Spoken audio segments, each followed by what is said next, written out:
Agora temos aqui ele, o Albeta, que vai fazer uma primeira pergunta aqui para o nosso querido Paulinho Figueiredo. Cadê o diretamente da Flórida. Cadê o Paulo? Olha ele aí, ó. E aí, Paulo, beleza? E aí? Paulo, você tweetou que teve uma senadora que acha que a China tem que ser tratada igual a um país normal. Aí eu te pergunto, qual é a tratativa que a gente tem que... Como a China deve ser tratada e a dificuldade disso, porque a China tem o seu poderio, né, militar e vários outros tipos de influência, né? Qual o problema dessa frase? Bom, vamos começar pelo princípio, né? Quem diz que todos os países têm que ser tratados da mesma forma pelas nações do mundo? Isso não é verdade, isso não é um pressuposto que não existe em nenhum lugar, tá? Eu vou dizer aqui, a Europa, por exemplo, está tratando o Brasil de forma diferente porque diz que o Brasil está desmatando a Amazônia, ou seja lá o que quer que seja, se for verdade ou se não é verdade, não quero entrar nisso agora. Mas a Europa, os países da Europa, vários países da Europa, tratam o Brasil de forma diferente porque acham que o Brasil está desmatando a Amazônia. Então, não tem pé nem cabeça essa história de que um país tem que tratar todos os outros de forma equânime e igual. Um país trata os outros de acordo com os seus interesses. Aí eu digo para você, a China é um país como qualquer outro? Eu falo assim, não. A China é um país comandado por uma ditadura comunista que declara abertamente que quer ser a potência hegemônica do mundo. A China é um país que, nas suas relações internacionais, não preza pela transparência. No caso do coronavírus, por exemplo, a China mentiu para o mundo inteiro a respeito do vírus e poderia ter controlado essa pandemia e não controlou logo no início, porque mentiu inúmeras vezes, inclusive em conluio com a Organização Mundial da Saúde. A China é um país que utiliza suas empresas privadas para espionarem os outros países, como fez com a Huawei, como fez com a ZTE, como faz com frequência, porque o governo o Partido Comunista interfere diretamente, sem nenhum devido processo legal, dentre as suas empresas. Está aí a intervenção que estão sofrendo as grandes empresas de tecnologia agora na China. Então, assim, a China é um país que não respeita tratados internacionais. Nesse momento, a China está invadindo diversos territórios no mar, no que é chamado de Mar do Sul da China, mas na verdade são águas internacionais ali no Pacífico Sul. Então, a China não é um país normal. A China é um país que deve ser tratado da forma que, de acordo com os interesses do Brasil. Ah, mas o Brasil é um parceiro comercial da China importante. A China é o maior parceiro comercial do Brasil. Sim, inclusive a China utiliza o fato dela ser o maior parceiro comercial de vários países como uma maneira de impor os interesses dela. E até aí, tudo bem, faz parte do jogo, isso aí é geopolítica. Mas o Brasil não pode tratar um país que age dessa forma igual a todos os outros. Não dá para fingir que não existe uma polarização entre os Estados Unidos e a China. E qual desses dois países é mais alinhado com o Brasil? Do ponto de vista comercial, a China é um parceiro maior. Mas a vida não é só comércio. A vida tem a ver com valores, a vida tem a ver com influência, a vida tem a ver com cultura, tem a ver com tudo isso. E nesse ponto o Brasil está mais alinhado com os Estados Unidos. Os Estados Unidos são o farol da liberdade para o mundo, o país que inventou esse sistema democrático republicano que a gente vive hoje no Ocidente. É o país que exportou a cultura da liberdade para o mundo inteiro. Então, e mais, né? Numa situação de conflito militar no mundo, que hoje talvez um conflito aberto, tradicional, pareça uma coisa distante, o Brasil é um aliado tradicional dos americanos, não da China. Então, não dá para você dizer que a China tem que ser tratada como qualquer país no mundo. No caso específico ao qual essa senadora se referia, não é qualquer senadora, é a presidente da Comissão de Relações Exteriores do Senado, no caso específico a qual ela se referia, ela dizia o seguinte, não, a China não pode ser discriminada no leilão de 5G. Eu falo, por que a China não pode ser? Por que empresas chinesas não podem ser discriminadas no leilão 5G? Claro que podem. Se elas compartilham informações, e isso é uma coisa hoje que é uma opinião consolidada na comunidade de inteligência internacional, você já tem mais de 30 países que adotam restrição a empresas chinesas. Por que a China não pode ser tratada diferente? Você já viu a Apple ou a Microsoft ou, sei lá, o Facebook compartilharem informações de outros países, de outros líderes políticos, com o governo americano? Isso nunca aconteceu, ninguém tem notícia disso. Então, por isso que você não pode tratar o país empresas do país do devido processo legal, empresa dos países que cumprem o devido processo legal, igual a empresas do país que age com interesses que não são alinhados com o interesse nacional. A gente não quer que os nossos líderes e que as nossas empresas, porque tem espionagem industrial também, a China desrespeita todas as normas de propriedade intelectual consistentemente, então a gente não quer que as duas coisas sejam misturadas. E o fato de uma senadora da República, presidente da Comissão de Relações Exteriores, achar que isso deve ser assim, das duas uma. Ou ela tem, como disse o ministro Ernesto Araújo na sua carta de renúncia, ou ela tem interesses internacionais escusos, ou ela é completamente despreparada para a função. Nos dois casos, ela não pode presidir a comissão que preside. Muito bem. Posso fazer uma pergunta? O quem, Gordão? Sim, eu queria entrar no tocante aí já dos ministérios, que esse é o assunto do momento aí, tá ok? Queria saber sua opinião, Paulo, e embutir na pergunta aí se você acha que isso é uma fraqueza do governo ou é uma estratégia para agora sim começar a governar, tendo em vista que o Centrão aí deu uma sumida em várias pastas aí, né? Qual a sua opinião? Meu Deus, interrogação. Não sei, eu enxerguei 3 eixos de mudança principais dentro dessa mudança agora. E eu acho cedo para comentar porque a gente aprende com Jesus Cristo que a gente vê a qualidade das árvores pelos seus frutos, né? Então eu quero esperar um pouco, ver quais vão ser os frutos que essas árvores aí, essas mudanças de ministério vão dar. Mas tem 3 eixos importantes. O primeiro eixo, esse que a gente estava comentando agora, a saída do ministro Ernesto Araújo, por pressão política do Centrão, por pressão política de uma senadora especificamente, mas do Centrão e da esquerda. E o que isso vai representar para as relações internacionais do Brasil? Eu acho uma piora, apesar de não ter nenhuma crítica ao substituto, eu acho uma piora. Acho que a posição do ministro Ernesto Araújo era muito clara e muito boa para o Brasil. Num segundo eixo, a gente tem essas mudanças que estão acontecendo dentro da defesa e dentro ali dos militares, né, do núcleo militar do governo. E a gente tem que entender um pouco qual é a razão dessas mudanças. Eu estou acompanhando aqui os jornais e eles dizem que os comandantes das forças agora estão se reunindo para decidirem se vão ficar ou se vão entregar os cargos. Me causa um pouco estranheza esse tipo de noticiário, porque as Forças Armadas, principalmente o Exército, quem conhece, mas as Forças Armadas de um modo geral, o Exército trabalha sempre na regra da antiguidade, né? Sempre existe uma hierarquia de acordo com a antiguidade.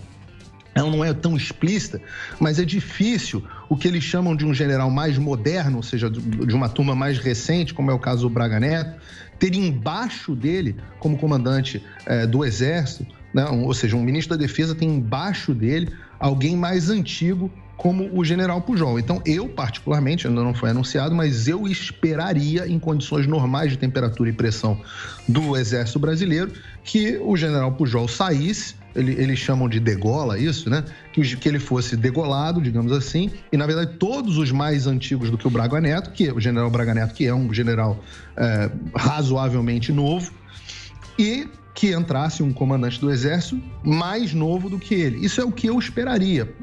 Pode ser que não existe nenhuma regra específica que diga que isso vai acontecer. Então, eu estou observando para ver como é que vão ser essas mudanças. Estou vendo um monte obviamente, como sempre, a imprensa brasileira falando muita bobagem. Estava lendo aqui, tendo o desprazer de ler o jornal O Globo, vendo a Miriam Leitão falando um monte de bobagem, não sabe nada de Exército, sabe nada de Forças Armadas. Não sabe nada, não sei por que abre a boca para comentar ou abre a pena, né? Abre o teclado para comentar sobre coisas que ela não entende, que ela não conhece. Mas na questão da governabilidade... Acabou de anunciar o Ministério da Defesa a saída dos 3 comandantes das Forças Armadas. Então saiu o Pujol do Exército, o Barbosa da Marinha e o Bermudes da Aeronáutica. Acabou de sair a notícia. Deu pelo G1 faz 2 minutos. Mas na questão da governabilidade, Paulo... Eu estava aqui no ar, não tinha como saber, mas eu antecipei aí para vocês, porque... Você sabe tudo, né, Paulinho? Você já matou já matou antes da notícia sair.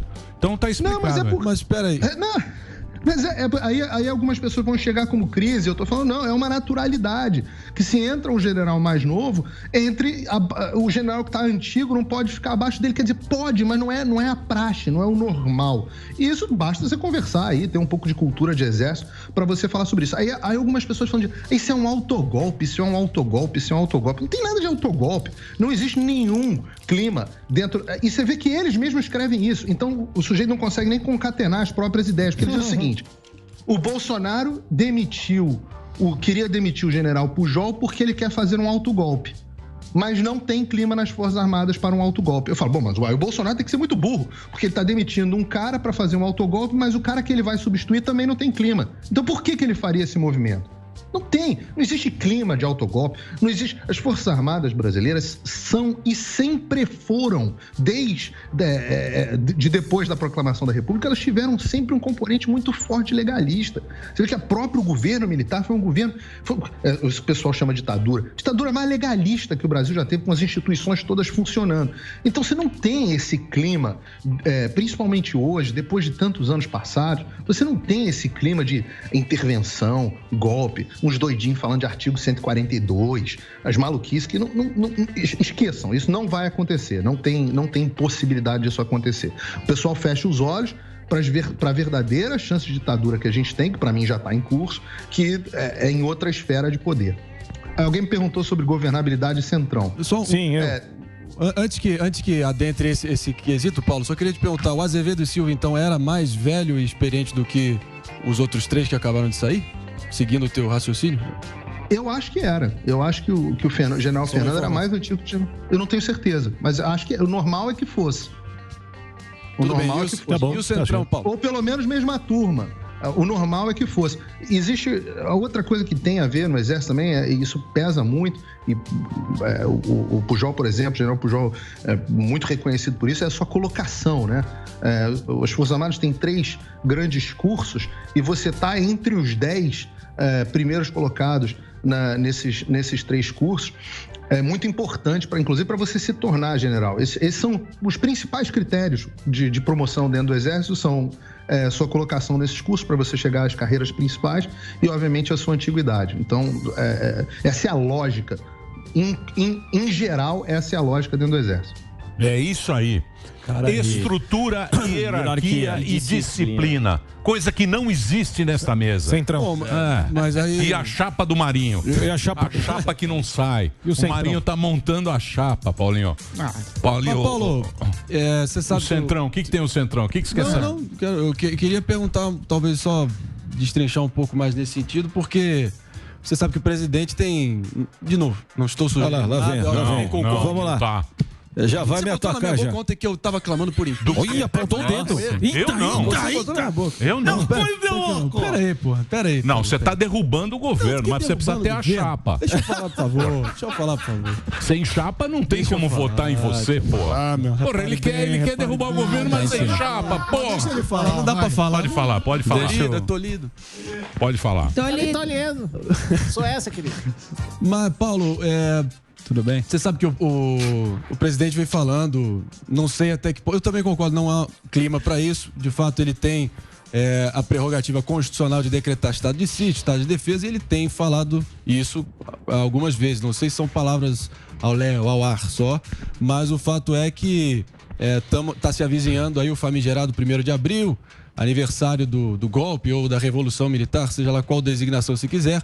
Não estou inferindo nada, não estou sugerindo nada, mas é um movimento bem relevante esse que está acontecendo. E eu queria te perguntar, que está correndo paralelamente, o PL da Mobilização Nacional, que é, nesse momento, PL 1074 de 21, que os líderes conseguiram assinaturas do maior bloco do Congresso para urgência desse PL. Você acha que isso pode, de fato, enfim, ser aprovado e criar, assim, uma crise institucional? Eu não conheço, não li o PL. Sobre a questão da o projeto de lei vai permitir que a mobilização nacional possa ser decretada em caso de situação de emergência de saúde pública internacional e diante de catástrofes de grandes proporções. Vai basicamente concentrar vários poderes de decisão ao presidente. E isso, nesse clima todo, alto escalão do Exército pulando fora, É só uma miragem. A data para fazer uma revolução tem que coincidir com o aniversário da data da revolução anterior. Se perder o prazo, fala, puta, perdemos o prazo. Agora, lógico que não pode. Em nenhum momento tem que ser até 31 de março. Só até amanhã. Só perde o prazo. Não, fato é, ele tá falando de estado de sítio. Enfim, você acha que isso é só retórica? Essa é a minha pergunta. A minha pergunta é... Não fizeram estado de sítio para fazer 64. Não tem nada a ver uma coisa com outra. Uma coisa é o alho, outra coisa é o bugalho. O estado de sítio é uma previsão constitucional. O presidente decreta e o Congresso autoriza. É uma coisa de funcionamento republicano. Tá? Existe previsão constitucional. Tem nada a ver com a Revolução de 64, ou contra a Revolução de 64, ou golpe de 64. Não sugeri. Muito bem. Paulinho, tem negação. Eu queria agradecer o papo aqui com você. Sempre é muito bacana a conversa que a gente tem, mas tem o nosso querido Cajuru que vai entrar daqui a pouquinho. Você sabe que o cara que escreveu o livro do seu avô, do João Figueiredo, a gente falou, vamos fazer um debate para contar. Ele arregou. Ele deu uma regada. Ele não quer falar com você, Paulinho. Mas não, um dia você vai contar a sua história do seu avô. Eu passei meu contato para ele, pedi para a produção do Pânico passar meu contato para ele. Ele está convidado para ir lá no meu canal conversar comigo sobre o livro do meu avô. Está sempre convidado. Eu sou uma pessoa aberta ao debate. Não sei porque as pessoas não gostam de debater comigo. Eu adoro debater com as pessoas e é sempre um debate bom e produtivo. É que você derrubou. Você derruba, Você está derrubando mais que o... Na honestidade. Paulinho tá claro. Paulinho, obrigado pelo papo. Obrigado aí, CT. Abraço, Milho. Um abraço a todos aí, vocês, André. Entra lá, o André. André vai perder o prazo, hein? Vai perder o prazo. O André precisa trazer a chave. Até amanhã para fazer essa revolução. Não, e a chapa? Esse é o cara que tá pedindo autorização da justiça para poder comemorar com recurso público essa data. Não tô julgando, não, em nenhum momento eu emiti um juízo de valor. Eu só constatei um dado e eu queria a opinião de vocês. Claro. Em nenhum momento eu sugeri isso. Não tem clima para isso. Claro.